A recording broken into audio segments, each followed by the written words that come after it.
Hi everyone, I am Varlakshmi, working as a commerce lecturer in Sir CRR College for Women. My subject is marketing. Let us go to discuss the topic is pricing in Unit 4.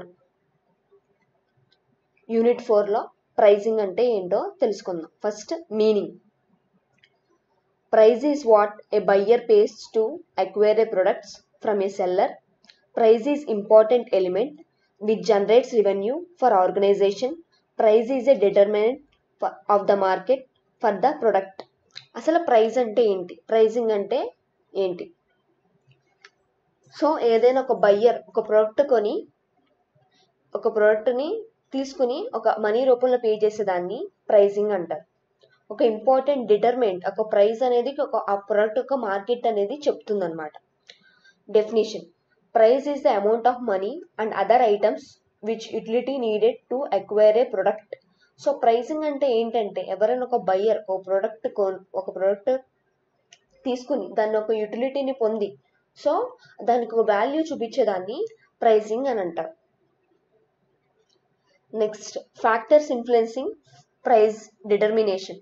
So ఈ price ఎంత పెట్టాలి ప్రోడక్ట్కి, so దీన్ని determine చేయడానికి కొన్ని factors అనేవి influence చేస్తున్నాయి. అవి ఏమేమి ఫ్యాక్టర్స్ చూద్దాం. Large number of factors effect the pricing decision of the product. Some factors can be directly under the control of the firm, and there are factors where the organization does not have control. So కొన్ని factors అనేది price డిటర్మినేషన్కి influence చేస్తున్నాయి. కొన్ని factors అంటే controllable factors, కొన్ని uncontrollable factors. First one internal factors. Internal factors అంటే controllable factors. Next external factors అంటే uncontrollable factors అన్నమాట. సో ఇది factors influencing pricing determination. So internal factors ఏమేమి అంటే product life cycle, product cost, product life cycle, product differentiation, marketing mix, pricing objectives. External ఫ్యాక్టర్స్లో consumer behaviour, product demand, competition, suppliers, economic and government conditions. First internal ఫ్యాక్టర్స్లో first point product cost. Price and cost of a product are closely related. Most of the organization think that price of a product or services is determined by cost only. First internal factor అంటే controllable factor ఏంటంటే మనం influence చేసేది ఒక ప్రోడక్ట్కి price ఎట్లా determine చేస్తామంటే ఫస్ట్ది product యొక్క కాస్ట్. సో ప్రోడక్ట్ మనం తయారు చేయడానికి దాని రేట్ ఎంత పడుతుంది, సో దాన్ని బట్టి ఎవరైతే ఒక బిజినెస్ మ్యాన్ ఉన్నారో ఆ ప్రోడక్ట్కి ప్రైస్ అనేది వేసుకుంటాడు. మన ప్రోడక్ట్ తయారు చేయడానికి ఎంత కాస్ట్ పడుతుంది, దానికి కొంచెం ప్రాఫిట్ కలిపి సో ప్రైస్ అనేది ఫిక్స్ చేస్తారు. ఫస్ట్ది ప్రొడక్ట్ కాస్ట్ బట్టి ఇన్ఫ్లుయెన్స్ అవుతుంది. Next second product life cycle. The pricing policy is determined on age of the product, that is in what stage of the life cycle the product is, that is going to decide the pricing policy to be follow. Next product life cycle కూడా product ప్రైస్ని influence చేస్తుంది. For example ఆ product ఏ స్టేజ్లో ఉంది అంటే introduction స్టేజ్లో ఉందా, growth స్టేజ్లో ఉందా, లేకపోతే డిక్లైన్ స్టేజ్లో ఉందా. ఫర్ ఎగ్జాంపుల్ ప్రొడక్ట్ ఇంట్రడక్షన్ స్టేజ్లో ఉందనుకోండి, హై ప్రైజెస్ పెట్టడం కానీ హై ప్రమోషనల్ ఛార్జెస్ పెట్టడం కానీ ఇట్లాంటివి చేస్తాం, ఎందుకంటే మన ప్రోడక్ట్ సక్సెస్ అవ్వాలి. లేకపోతే డిక్లైన్ స్టేజ్లో ఉంది, అప్పుడు ఆ ప్రోడక్ట్ యొక్క ప్రైస్ని తగ్గించడం. అంటే ప్రోడక్ట్ లైఫ్ సైకిల్ అనేది కూడా ప్రైస్ డిటర్మినేషన్ అనేది చేస్తుంది. Next third point product differentiation. Manufacturing products can easily be differentiated on the basis of color, size, shape, packaging, brand name, etc. Generally, customer pays more price for the product which is of new style, fashion, package, etc. Next is the product differentiation.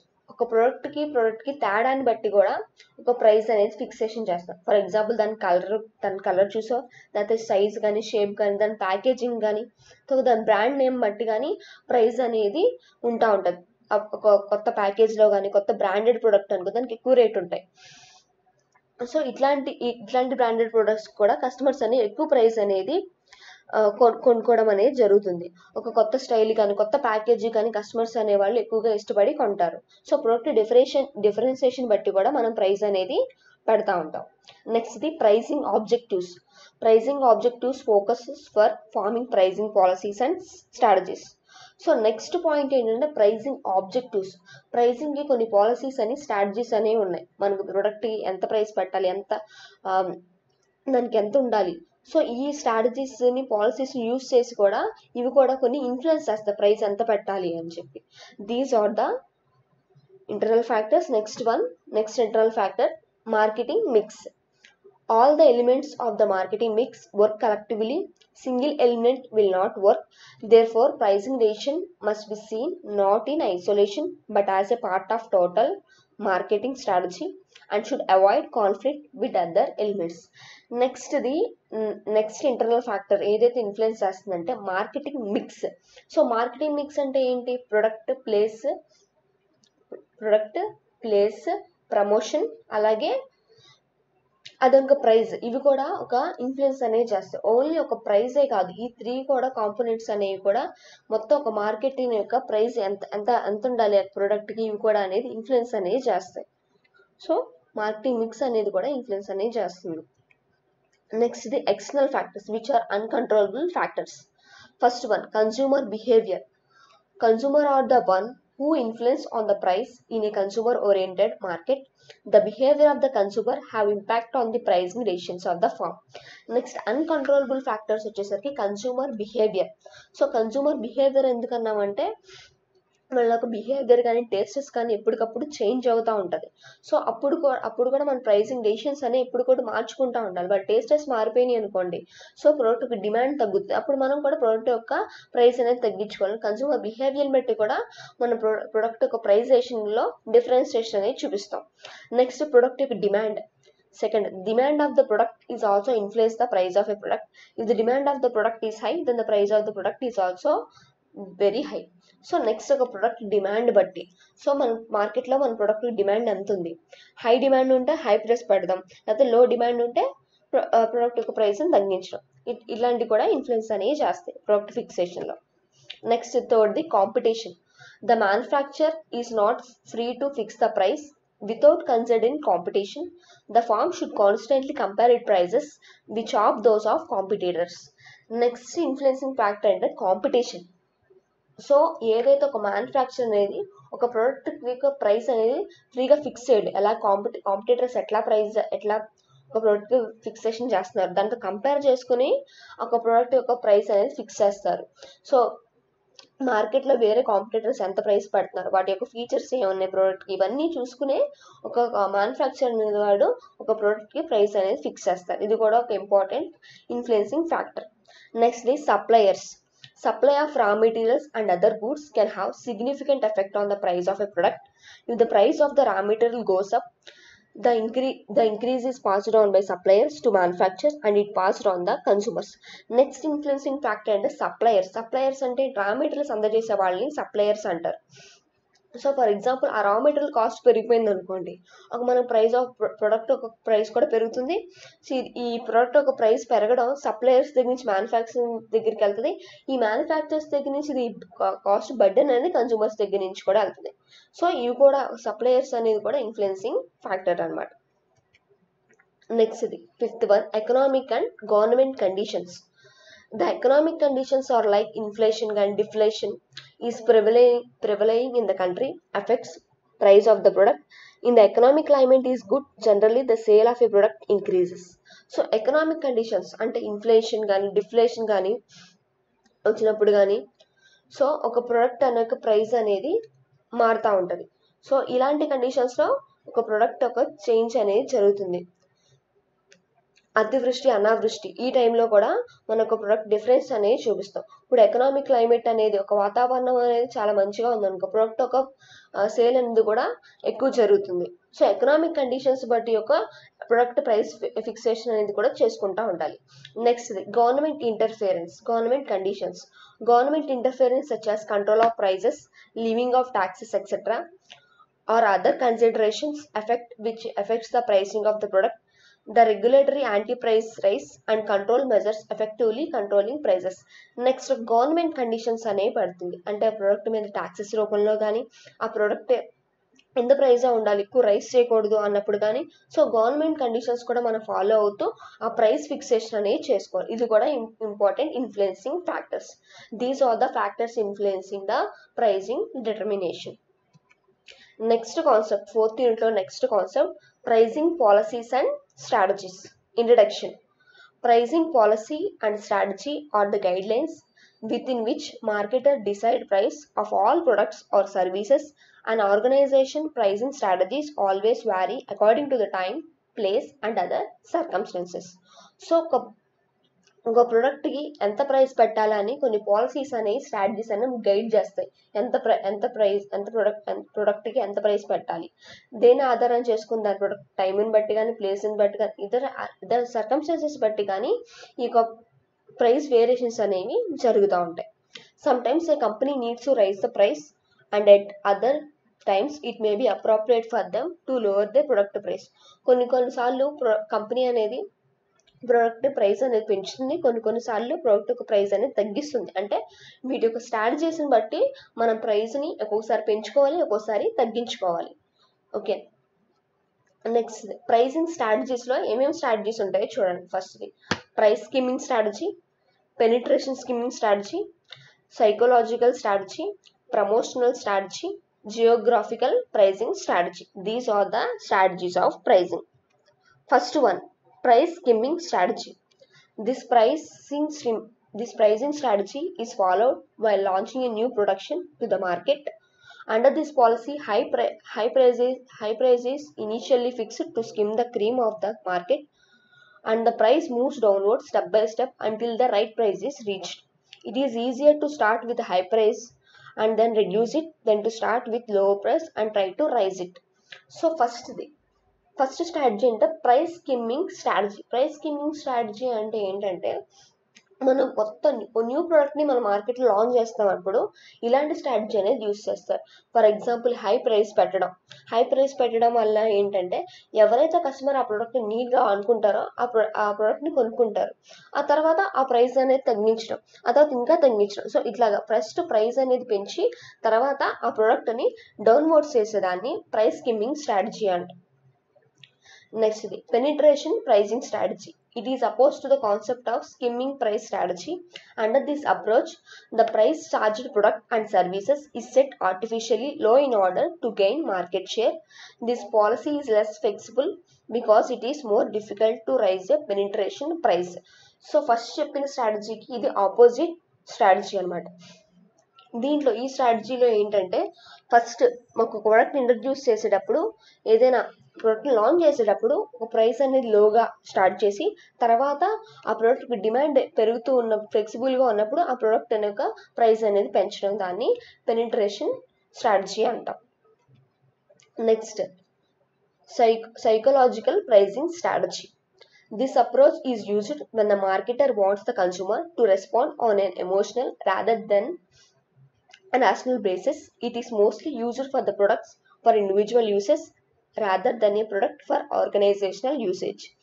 The psychological pricing can be further divided into 3 parts: prestige pricing, odd pricing, customary pricing. So nextly psychological pricing strategy అంటే ఏంటంటే, customer oriented. So customer నీడ్స్ని బట్టి, వాళ్ళ యొక్క రెస్పాన్స్ని బట్టి prices అనేవి change చేయడం అనమాట. So customer usage ఎంతవరకు యూస్ చేస్తున్నారు ఆ ప్రొడక్ట్, ఒక ఇండివిజువల్ యూసేజ్ ఎంతమంది ఎక్కువగా ఇష్టపడి కొంటున్నారు, వాటి యొక్క కస్టమర్స్ ఏ ప్రైస్ అయితే వాళ్ళకి ఇష్టపడతారు, సో వాటిని బట్టి మనం ప్రైజెస్ అనేవి చేంజ్ చేయడం అనమాట. దీంట్లో ఫస్ట్ది ప్రెస్టేజ్ ప్రైజింగ్. ప్రెస్టేజ్ ప్రైసింగ్ ఏంటంటే, ఫర్ ఎగ్జాంపుల్ కొంతమంది కస్టమర్స్ అనేవారు క్వాలిటీ ప్రొడక్ట్స్ ఇష్టపడతారు, అంటే హై ప్రైస్ ఉన్న ప్రొడక్ట్స్ అన్ని క్వాలిటీగా ఉంటాయని చెప్పి సో అవి యూజ్ చేస్తారు. సో ఈ ప్రెస్టేజింగ్ ప్రైసింగ్ అని. నెక్స్ట్ ఆడ్ ప్రైసింగ్ ఏంటంటే, మన ప్రొడక్ట్ ఒక రేట్ని ఆడ్ నెంబర్తో ఇవ్వడం అనమాట. 999 కానీ ఇట్లాంటి ఇవ్వడం కూడా కస్టమర్స్ అట్రాక్ట్ అయ్యి కొనుక్కుంటారు. నెక్స్ట్ కస్టమరీ ప్రైసింగ్ అంటే, సో వాళ్ళకి ఆ ప్రొడక్ట్ ఒక రేట్ అనేది తెలుస్తుంది. ఫర్ ఎగ్జాంపుల్ షాంపూస్ కానీ, చాక్లెట్స్ కానీ, ఇవన్నీ ఒక ఫిక్సేషన్ అనేది న్యూస్ పేపర్స్ కానీ ఇవి ఈజీగా కూడా కస్టమర్ ఎంత ప్రైస్ ఉంటుంది అనేది కస్టమర్ కూడా చెప్పగలడు. సో దీన్ని కస్టమరీ ప్రైసింగ్ అంటాం. సో కస్టమర్ యొక్క నీడ్స్ని ఆధారంగా చేసుకుని వాళ్ళు ఎంత ప్రైస్ అయితే ఇష్టపడతారో కొనడానికి, వాటి కస్టమర్ యొక్క టేస్టెస్ ఆధారంగా మనం ప్రైజెస్ అనేది చేంజ్ చేసుకునే దాన్ని సైకలాజికల్ ప్రైసింగ్ స్ట్రాటజీ అంటాం. Next promotional pricing strategy. Promotional pricing strategy have 2 pricing activities are event-based pricing. Sellers set special prices in certain season to pull in more customers. Discounting pricing. Discount is the price differences between quoted price and buyer pricing price.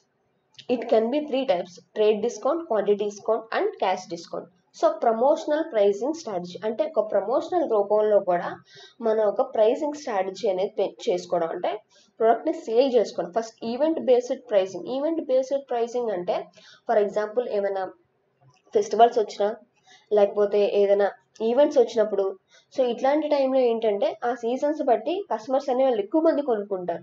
So ఆ టైంలో product యొక్క price తగ్గించడం కానీ. Next discounting pricing. Discounting అంటే ఆ product యొక్క discounts అనేవి, offers అనేవి ఇవ్వడం. ఎంతైతే ఆ ప్రోడక్ట్ యొక్క రేట్ కోటెడ్ ప్రైస్ కంటే ఆ ప్రోడక్ట్ని తగ్గించడం, దీన్ని డిస్కౌంటింగ్ ప్రైస్ అంట. దీంట్లో త్రీ టైప్స్: ట్రేడ్ డిస్కౌంట్ అని, లేకపోతే క్వాంటిటీ ఇచ్చే ప్రోడక్ట్ని క్వాంటిటీలో ఇంకొంచెం ఎక్కువ ఇవ్వడం కానీ, క్యాష్ రూపంలో క్యాష్ డిస్కౌంట్ ఇవ్వడం కానీ. These are the strategies in promotional pricing strategy. Next fifth one, geographical pricing strategy. Geographical pricing strategies are three types. First the basic point pricing.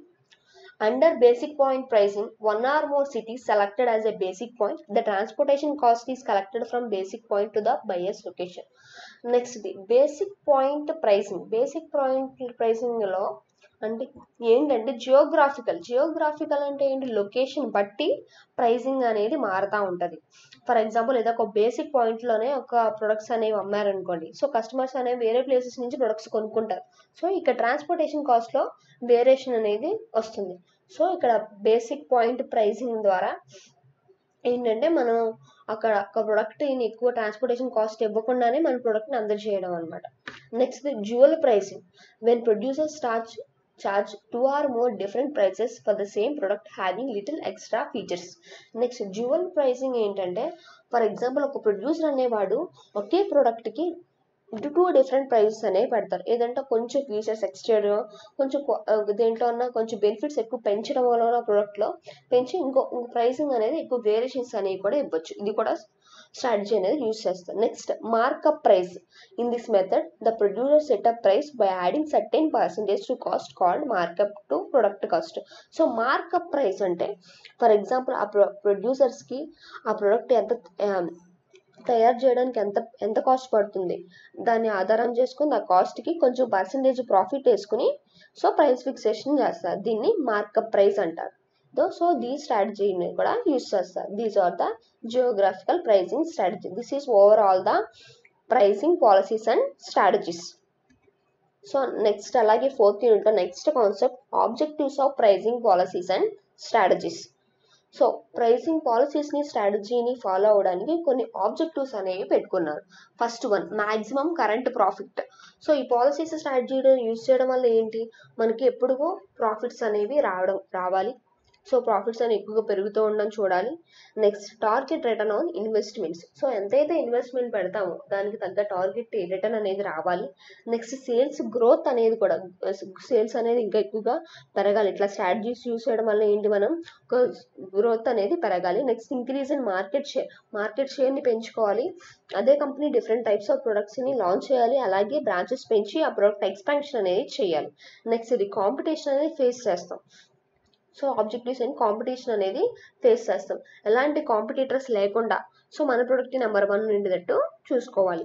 Next promoting a new product. So అదే company నుంచి కొత్త products launch అవడానికి ఎక్కువగా చూడాలన్నమాట. Next maintaining image and reputation in the market. So next objective ఏంటంటే ఆ company యొక్క image, reputation అనేది ఎప్పుడు లాంగ్ రన్లో అట్లాగే ఉండాలి. ఎప్పుడు పడిపోకుండా ఒక కంపెనీ యొక్క నేమ్ అనేది రిప్యుటేషన్గా ఉండాలి. Next price stability. So price variation కూడా ఎక్కువ రీతిలో ఉండకుండా సో స్టేబుల్ ప్రైస్ అనేది మెయింటైన్ చేస్తూ కస్టమర్ సాటిస్ఫై అయ్యేటట్టు చూసుకోవాలి. నెక్స్ట్ది టు సాటిస్ఫై ద కస్టమర్స్. నాకు చెప్పినట్టు ఒక స్టేబుల్ ప్రైస్, ఏదైతే కస్టమర్ రీజనబుల్ ప్రైస్ కోరుకుంటాడో ఆ విధంగా ప్రైస్ ఫిక్సేషన్ చేస్తూ కస్టమర్ని సాటిస్ఫై చేయాలి. These are the objectives of the pricing policies and strategies. This is overall the 4th unit. Thank you.